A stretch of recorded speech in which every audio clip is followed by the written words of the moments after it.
नमस्कार मेरे प्यारे दोस्तों। तो आप सभी का फिर से लेकर आ गए हैं साइंस का 100% ओरिजिनल ऑब्जेक्टिव का आंसर की। मेरे प्यारे दोस्तों, आप सभी को तो पता होगा, जो हिंदी में बताए थे क्वेश्चन हूबहू प्रश्न लड़ गया, ठीक ना। तो चलिए, साइंस के प्रश्नों को बताने से पहले अभी तक ले आप मेरे यूट्यूब चैनल को सब्सक्राइब नहीं किए हैं तो सब्सक्राइब कर लीजिए जल्दी से मेरे प्यारे दोस्तों, और इस वीडियो को लाइक कर दीजिए मेरे प्यारे दोस्तों। आज के इस वीडियो में 100 लाइक कम से कम कंप्लीट करवा दीजिए मेरे प्यारे दोस्तों, ठीक ना। तो चलिए स्टार्ट करते हैं। और दोस्तों, ये पेपर अभी अभी तुरंत वायरल हुआ है ऑब्जेक्टिव क्वेश्चन का आंसर की। तो चलिए हम लोग स्टार्ट करते हैं इसका क्वेश्चन मेरे प्यारे दोस्तों। तो ये रहा आप सभी के सामने मेरे प्यारे दोस्तों क्वेश्चन। खुल जा भाई। चलिए, पीडीएफ खुल रहा है, थोड़ा 1 मिनट रुक जाइए। हाँ, खुल गया। तो देखिए, आप सभी का 80 प्रश्न देगा, जिसमें से आपको 80 में से 50 को ऑब्जेक्टिव बनाना है मेरे प्यारे दोस्तों, ठीक है। 80 में से कितना बनाना है? तो 50 ऑब्जेक्टिव बनाना है, जो कि 50 अगर आप बनाकर आ जाते हैं तो एकदम 50 नंबर फिक्स है मेरे प्यारे दोस्तों। तो देखिए, पहला नंबर क्वेश्चन हूबहू यही प्रश्न रहेगा। आप लोग जाइए कल के पेपर में एकदम आसानी से बनाकर आ जाइए मेरे प्यारे दोस्तों।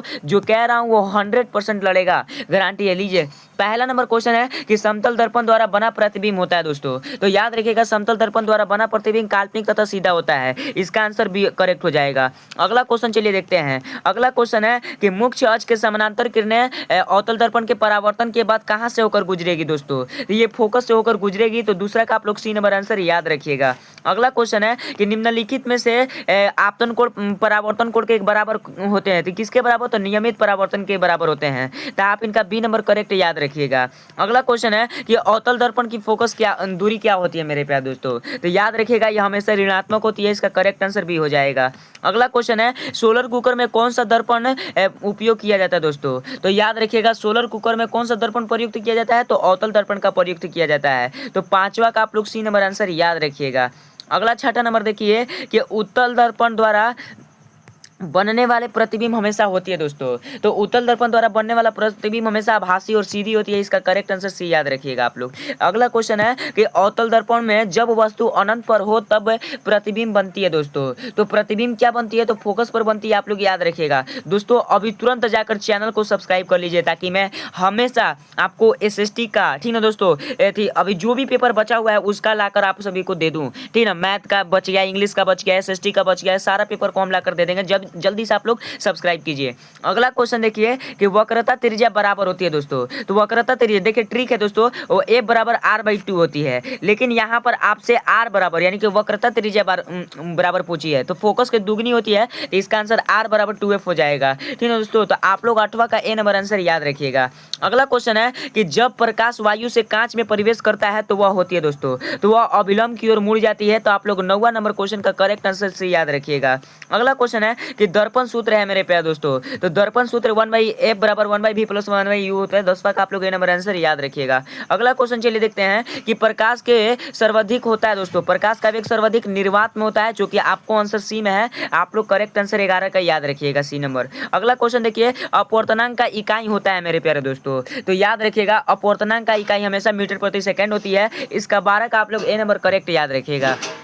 अगला क्वेश्चन देखिए कि प्रकाश के अपवर्तन किस नियम का पालन करता है? तो स्नेल के नियम का पालन करता है। इसका करेक्ट आंसर सी याद रखिएगा।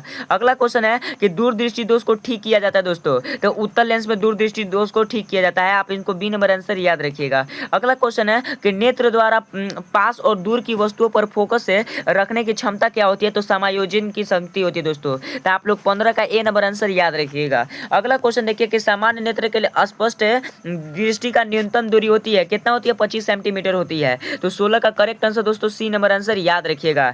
अगला क्वेश्चन देखिए कि आकाश के नीले रंग के लिए निम्नलिखित में से कौन सी परिघटना उत्तरदायी है दोस्तों? तो कौन सी परिघटना उत्तरदायी है? तो प्रकीर्णन घटना उत्तरदायी है। तो आप लोग बी नंबर आंसर याद रखिएगा 17 का। अगला 18 नंबर क्वेश्चन देखिए, बोला कि प्रकाश के कौन सा रंग सबसे कम प्रकीर्णित होती है? तो लाल सबसे कम प्रकीर्णित होती है। इसका आप लोग ए नंबर आंसर याद रखिएगा। अगला क्वेश्चन है कि तारे का टिमटिमाने किस कारण से होता है दोस्तों? तो ये वायुमंडलीय अपवर्तन के कारण होता है। आप लोग इनका करेक्ट आंसर सी याद रखिएगा। अगला क्वेश्चन है लेंस की मतलब शक्ति को व्यक्त किया जाता है। तो याद रखिएगा दोस्तों, लेंस की शक्ति को हमेशा डायोप्टर में व्यक्त किया जाता है। आप लोग 20 का बी नंबर आंसर याद रखिएगा। अगला क्वेश्चन देखिए कि विद्युत धारा का एसआई मात्रक होता है दोस्तों। तो विद्युत धारा की एसआई मात्रक क्या होता है जी? तो एम्पियर होता है। इसका करेक्ट आंसर सी याद रखिएगा। अगला क्वेश्चन देखिए कि निम्नलिखित में से किस उपकरण में विद्युत धारा मापी जाती है दोस्तों? तो निम्नलिखित में से किस उपकरण में विद्युत धारा मापी जाती है? तो याद रखिएगा ए मीटर में मापी जाती है। तो इसका करेक्ट आंसर बी हो जाएगा। अगला क्वेश्चन चलिए देखते हैं। बोला कि प्रतिरोध का एसआई मात्रक होता है दोस्तों। तो प्रतिरोध का एसआई मात्रक क्या होता है? तो ओम होता है दोस्तों। आप लोग बी नंबर आंसर याद रखिएगा। अगला क्वेश्चन देखिए कि निम्नलिखित में से किसका प्रतिरोध सबसे कम होता है दोस्तों? तो किसका प्रतिरोध सबसे कम होगा जी? तो याद रखिएगा तांबा का होगा। तो 24 नंबर क्वेश्चन का आप लोग ए नंबर आंसर याद रखिएगा। अगला क्वेश्चन है कि फ्यूज को जोड़ा जाता है दोस्तों। तो फ्यूज को किस में जोड़ा जाता है जी? तो आप लोग मेरे प्यारे दोस्तों चुपचाप 25 का दोस्तों श्रेणी में याद रखिएगा। तो आप लोग इनका करेक्ट आंसर भी याद रखिएगा। अगला क्वेश्चन है विद्युत शक्ति का सूत्र है दोस्तों। तो विद्युत शक्ति का सूत्र क्या है मेरे प्यारे दोस्तों? तो याद रखिएगा हमेशा देखिए वी आई भी है, आई स्क्वायर आर भी है, यानी कि बी और सी दोनों हो जाएगा। इसका करेक्ट आंसर डी हो जाएगा दोस्तों। अगला क्वेश्चन चलिए देखते हैं कि विद्युत शक्ति का एसआई मात्रक है दोस्तों। तो विद्युत शक्ति का एसआई मात्रक क्या है जी? तो याद रखिएगा वाट है। अगला क्वेश्चन देखिए 29 नंबर क्वेश्चन बोल रहा कि 1 किलोवाट घंटा बराबर होता है दोस्तों। तो 1 किलोवाट घंटा बराबर क्या होता है? तो 3.6 × 10⁻6 जूल होता है। तो आप लोग 29 का सी नंबर आंसर याद रखिएगा। अगला क्वेश्चन है कि क्या है समांतर समायोजन में कुल प्रतिरोध का सही सूत्र क्या है? तो आई आर बराबर I R one plus I R two होता है। तो 30 का आप लोग बी नंबर आंसर याद रखिएगा। अगला क्वेश्चन देखिए बोले कि निम्नलिखित में से कौन एक रासायनिक परिवर्तन है दोस्तों? तो यह एक रासायनिक कागज का जलना एक रासायनिक परिवर्तन है। तो आप लोग 31 का बी नंबर आंसर याद रखिएगा। अगला क्वेश्चन देखिए कि लोहे की जंग लगना किस प्रकार की रासायनिक अभिक्रिया दोस्तों? तो ये ऑक्सीकरण रासायनिक अभिक्रिया है। तो आप लोग 32 का दोस्तों सी नंबर आंसर याद रखिएगा। ओके जी। अगला क्वेश्चन चलिए देखते हैं। बोल रहा है क्या बोल रहा है मेरे प्यारे दोस्तों?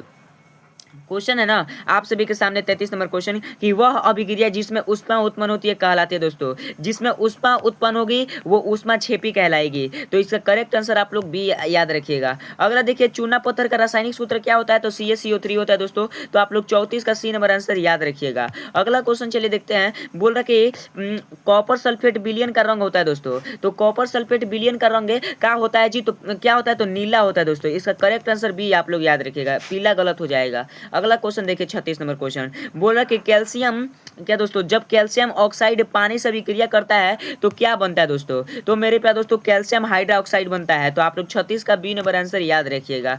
अगला क्वेश्चन है कि निम्नलिखित में से रेडॉक्स अभिक्रिया का उदाहरण है दोस्तों। तो रेडॉक्स अभिक्रिया का उदाहरण कौन है जी? तो AgNO3 प्लस NaCl मतलब यही होगा। इसका करेक्ट आंसर आप लोग भी याद रखिएगा। ठीक है दोस्तों, यहाँ पर डिटेल नहीं बताएंगे क्योंकि वायरल क्वेश्चन है। तो आप लोग वायरल क्वेश्चन के अनुसार ही पढ़िए। अगला क्वेश्चन है कि कौन सी गैस चूने के पानी को दूधिया कर देता है? तो कार्बन डाइऑक्साइड कर देता है दोस्तों। अगला क्वेश्चन चलिए 39 नंबर देखिए। बोल रहा है कि तांबे जब नम हवा के संपर्क में आता है तो क्या होता है दोस्तों? तो दोस्तों हर्रा आवरण निर्माण होता है दोस्तों। तो इसका 39 का सी नंबर आंसर याद रखिएगा। अगला क्वेश्चन देखिए कि नाइट्रिक अम्ल का रासायनिक सूत्र क्या होता है दोस्तों? तो नाइट्रिक अम्ल का रासायनिक सूत्र मेरे प्यारे दोस्तों होता है HNO3 होता है। ठीक है, तो आप इनका करेक्ट आंसर सी याद रखिएगा। 41 नंबर क्वेश्चन देखिए। निम्नलिखित में से कौन क्षार है दोस्तों? क्षार का बात कर रहा है तो कौन होगा? तो NaOH यानी कि नमक जो है वो क्षार है दोस्तों। आप लोग डी नंबर आंसर याद रखिएगा। अगला क्वेश्चन है कि नींबू में कौन सा अम्ल पाया जाता है? तो साइट्रिक अम्ल पाया जाता है। तो 42 का आप लोग बी नंबर आंसर याद रखिएगा।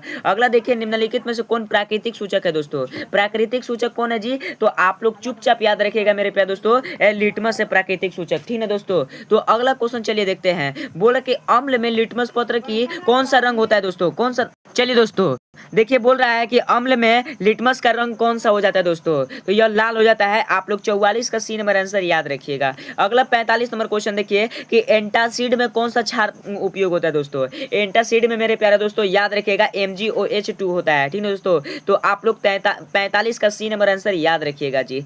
अगला क्वेश्चन चलिए देखते हैं। बोला कि एक उदासीन विलयन का pH मान कितना होता है? तो 7 होता है दोस्तों। तो आप लोग करेक्ट आंसर सी याद रखिएगा। अगला क्वेश्चन चलिए देखते हैं कि बेकिंग सोडा का रासायनिक नाम क्या है दोस्तों? तो बेकिंग सोडा का रासायनिक नाम क्या है मेरे प्यारे दोस्तों? तो चुपचाप आप लोग याद रखिएगा, सोडियम बाइकार्बोनेट हो जाएगा। 47 का करेक्ट आंसर सी हो जाएगा जी। अगला क्वेश्चन देखिए कि निम्न में से किसका उपयोग मिश्र धातु बनाने में नहीं होता है दोस्तों? तो निम्न में से किसका उपयोग दोस्तों मिश्र धातु बनाने में नहीं होता है? जल्दी से 48 नंबर क्वेश्चन का बताइए किसका मिश्र धातु नहीं होता है? तो ऑक्सीजन का नहीं होता है दोस्तों। तो आप इनका डी नंबर आंसर याद रखिएगा जी। अगला क्वेश्चन चलिए देखते हैं। बोल रहा है कि घटिया मेरे प्यारे दोस्तों, घंटिया बनाने में कौन सी धातु का उपयोग होता है दोस्तों? तो कौन सी धातु का उपयोग होता है? तो कांसा धातु का उपयोग होता है। तो आप लोग इनका करेक्ट आंसर भी याद रखिएगा। अगला क्वेश्चन है कि जब धातुएं अम्ल से अभिक्रिया करती है तब कौन सी गैस निकलती है दोस्तों? तो याद रखिएगा, तब दोस्तों हाइड्रोजन गैस निकलती है। तो इसका करेक्ट आंसर सी हो जाएगा। अगला 51 नंबर क्वेश्चन देखिए कि निम्नलिखित में से कौन सी धातु जल से अभिक्रिया नहीं करती है दोस्तों? तो कौन सी धातु जल से अभिक्रिया नहीं करती है? तो सोना जल से धातु अभिक्रिया नहीं करती है। मेरे प्यारे दोस्तों, आपको 85 बनाना है, जो कि हम 51 क्वेश्चन को जवाब दे दिए। तो जाइए आप लोग पेपर में चुपचाप छाप कर आ जाइएगा, ठीक ना। अगर दोस्तों वीडियो अच्छा लगा होगा तो चैनल को सब्सक्राइब कर दीजिएगा, और जो भी बेल आइकन को दबाकर ऑल पर नहीं प्रेस कीजिएगा तो ऑल पर जरूर प्रेस कर दीजिएगा, ताकि मैं मतलब ऐसा वीडियो डालूं तो आपके पास सबसे पहले नोटिफिकेशन जाए और आप लोग इस वीडियो को देखकर अपने तैयारी को जा सकते हैं। तो चलिए दोस्तों, मिलते हैं हम लोग अगले वीडियो में। तब तक ले जय हिंद, जय भारत।